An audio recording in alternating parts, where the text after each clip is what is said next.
Assalamualaikum warahmatullahi wabarakatuh. Saya Alvin Ibrahim dari kelas IF 802 mata kuliah Sistem Pakar dengan nomor mahasiswa 240401020184. Pada UTS dengan mata kuliah Sistem Pakar ya, akan menganalisis sebuah jurnal ya, dengan studi kasus dengan judul Sistem Pakar Diagnosa Penyakit Gangguan Tidur dengan Metode Forward Chaining Berbasis Web. Studi kasus UPTD Puskesmas Telaga Dewa, Kota Bengkulu. Jadi jurnal ini ya ditulis oleh Pak Ahmad Revaldo, Yupianti, dan Ila Yatibeti, mahasiswa di Universitas Dahasin Bengkulu ya, jadi tentu case yang diambil adalah di UPTD Puskesmas Kota Bengkulu. Baik.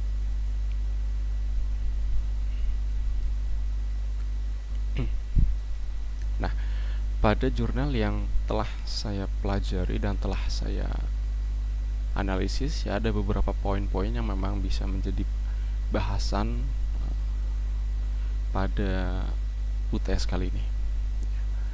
Di antaranya seperti latar belakang, metodologi yang digunakan ya, lalu ada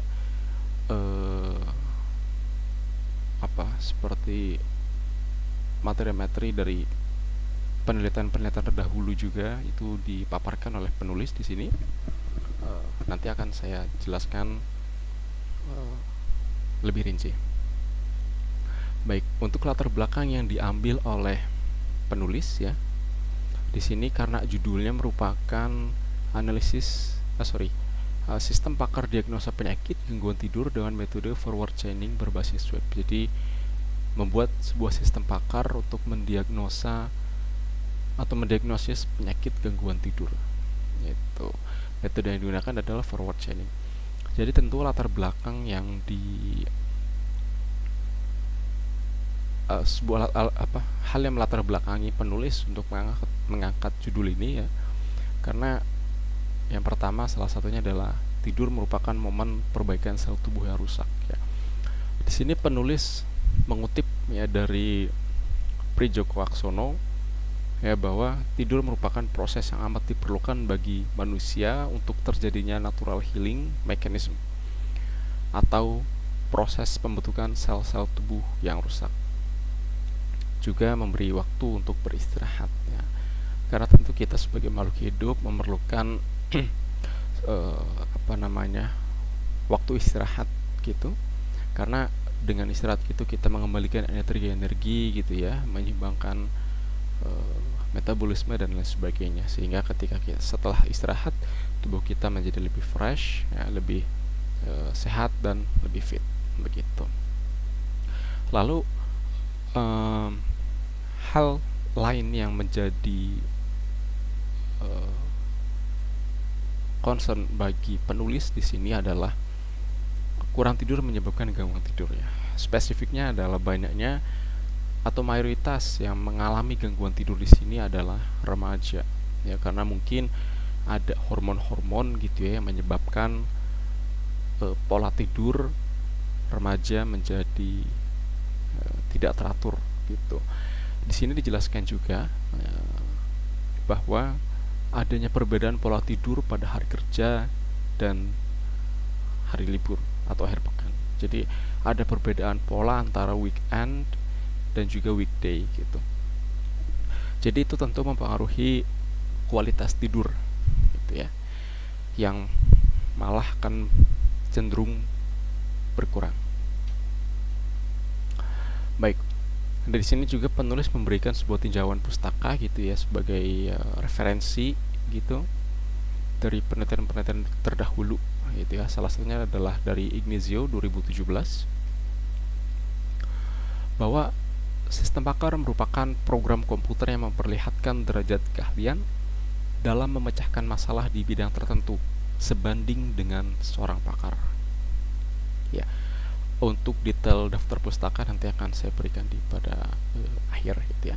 Lalu pada referensi yang lain juga ya, menurut Urban pada tahun 2017 menjelaskan bahwa sistem pakar adalah sebuah program yang mengkomputerisasikan laporan yang mencoba untuk menirukan proses pemikiran dan pengetahuan dari para pakar. Dari pakar-pakar dalam menyelesaikan masalah. Jadi sebuah proses pengkomputerisasi gitu ya, sebagai peniruan keahlian atau pemikiran pengetahuan dari pakar-pakar ketika menyelesaikan masalah gitu. Nah, lalu untuk arsitektur sistem pakar itu sendiri di sini ya terlihat pada gambar ya. Di sini ada lingkungan konsultasi nih, gitu kan? Dan juga ada lingkungan pengembangan. Ya, jadi pada bagian knowledge engineer, pakar ya, perbaikan pengetahuan ini ada pada lingkungan pengembangan, sedangkan interface aksi yang direkomendasikan pemakai, fasilitas penjelasan, mesin inferensi dan workplace itu pada lingkungan konsultasi. Nah, di sini penulis menggunakan metode forward chaining. Jadi metode forward chaining merupakan metode pengambilan keputusan yang relatif umum ya dalam sistem pakar gitu, karena pencarian metode forward chaining ini berangkat dari kiri ke kanan, atau lebih spesifiknya adalah premis menuju kepada kesimpulan akhir. Metode ini sering disebut data driven, yaitu pencarian dikendalikan oleh data yang diberikan. Merujuk pada referensi Anjani Putri dan teman-teman pada tahun 2023. Jadi aktivitas sistem dilakukan berdasarkan siklus mengenal beraksi. Jadi pertama-tama sistem mencari semua aturan yang kondisinya terdapat di memori kerja. Kemudian memilih salah satunya dan menjalankan aksi yang bersesuaian dengan aturan tersebut. Nah, lalu untuk metode penelitian yang digunakan oleh penulis di sini ya adalah waterfall. Ya, skema waterfall di sini ya tentu jadi dimulai dari menganalisis kebutuhan-kebutuhan dan juga definisi-definisinya gitu ya, kebutuhan. Lalu software designing dan juga sistem design, melakukan mendesain, lalu implementasi dan testing pada unit, kemudian integrasi dan sistem testing ya, lalu operasi atau pelaksanaan dan juga maintenance. Nah, maintenance ini akan balik lagi kepada tiap-tiap poin yang ada pada sebelumnya. Begitu. Lalu penulis ya menggunakan beberapa metode dalam mengumpulkan data ya, salah satunya adalah observasi, kemudian ada studi pustaka dan juga wawancara. Observasi ini tentu perlu dilakukan pada UPTD di Kota Bengkulu ya, sebagai kegiatan survei atau observasi, meninjau langsung di lapangan bagaimana kondisi-kondisi di puskesmas atau UPTD. Kemudian studi pustaka. Di sini dari jurnal terlihat bahwa penulis menggunakan beberapa referensi pada penelitian-penelitian terdahulu ya, sebagai benchmark atau sebagai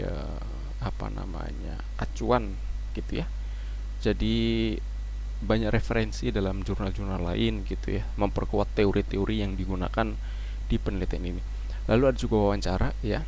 Wawancara ini tentu diperlukan baik kepada pasien, kepada pakar-pakar juga gitu ya, untuk memperoleh data-data yang diperlukan.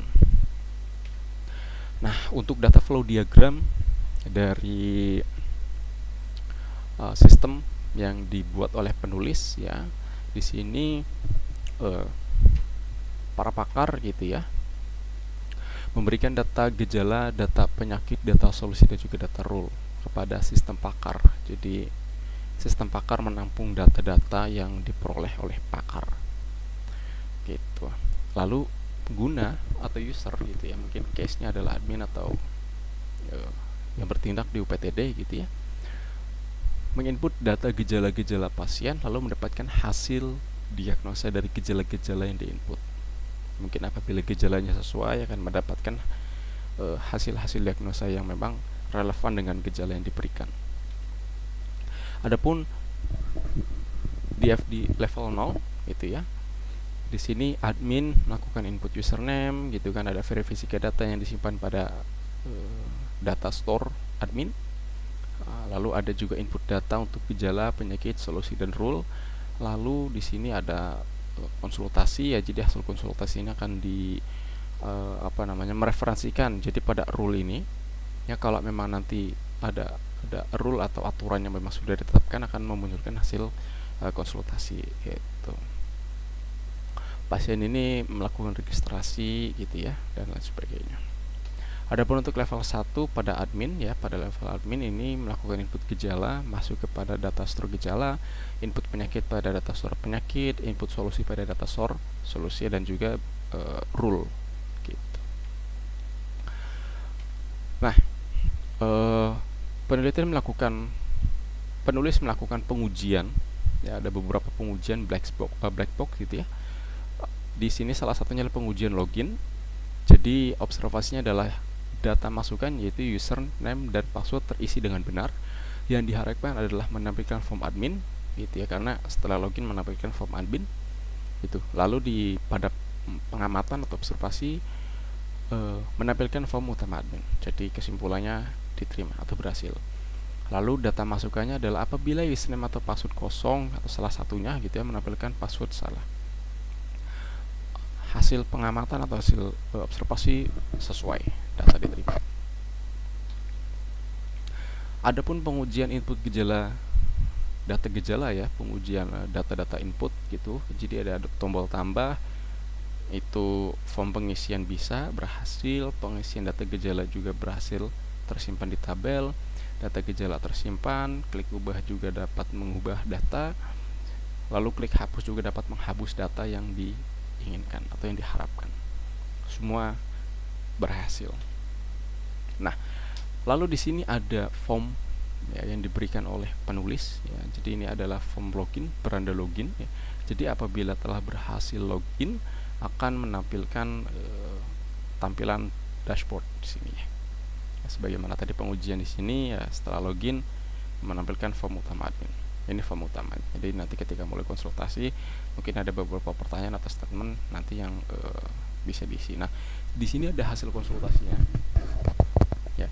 Untuk hasil konsultasi di sini memang gambarnya sedikit kurang jelas ya. Memang bisa dikatakan tidak jelas. Namun di sini ada gejala-gejala yang terpilih nih, seperti sakit kepala, lalu sulit untuk merasakan ngantuk dan tidak bisa tertidur, lalu ada mengalami migrain juga di sini ya. Pokoknya gejala-gejala di sini. Lalu analisa yang muncul di sini adalah insomnia. Kemungkinannya adalah insomnia. Penyebabnya bisa dialami karena stres ya, jadwal yang berubah ya, kebiasaan tidur yang buruk, terlalu banyak makan pada malam hari, gangguan penyakit kronis dan penyakit lain. Kebiasaan mengkonsumsi kafein, nikotin ya, penggunaan obat-obatan dan pertambahan usia. Lalu pada sistem pakar ini apa solusi yang bisa diberikan? Yaitu lakukan pemeriksaan sebagai langkah mitigasi ke dokter yang mengatur jadwal tidur, lalu atur suasana kamar yang nyaman supaya memang ketika tidur dapat mendapatkan deep sleep yang maksimal atau tidur yang optimal. Dapat disimpulkan bahwa dari pengujian tersebut menggunakan metode tersebut juga bahwa seluruh aktivitas pengujian mendapatkan output yang diharapkan, berhasil. Lalu diharapkan penelitian ini dapat membantu masyarakat dalam mendiagnosa awal sebagai tindakan pencegahan penyakit gangguan tidur sekaligus memberikan solusi terhadap gejala yang dialami. Jadi memang ini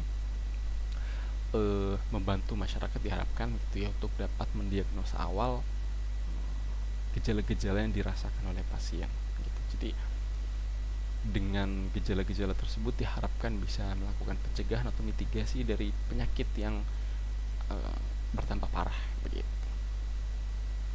Jadi memang dapat disimpulkan penelitian ini sangat membantu, apalagi apabila sistem pakar telah diimplementasikan di UPTD tersebut. Jadi betul-betul sangat menghemat waktu dan membantu masyarakat secara umum. Baik, Adapun daftar pustaka untuk referensi pembuatan PPT ini sebagai berikut ya, ada beberapa jurnal yang dikutip dan juga khususnya pada poin terakhir yaitu jurnal yang memang sedang kita bahas untuk daftar pustaka dan referensi-referensi jurnal lainnya. Demikian presentasi yang dapat saya berikan ya. Demikian analisa dari jurnal dengan judul Sistem Pakar Diagnosa Penyakit Gangguan Tidur dengan metode forward chaining berbasis web dengan studi kasus UPTD Puskesmas Telaga Dewa, Kota Bengkulu. Demikian presentasi yang dapat saya berikan. Semoga dapat memenuhi ekspektasi Ibu. Kurang lebihnya mohon maaf. Wassalamualaikum warahmatullahi wabarakatuh.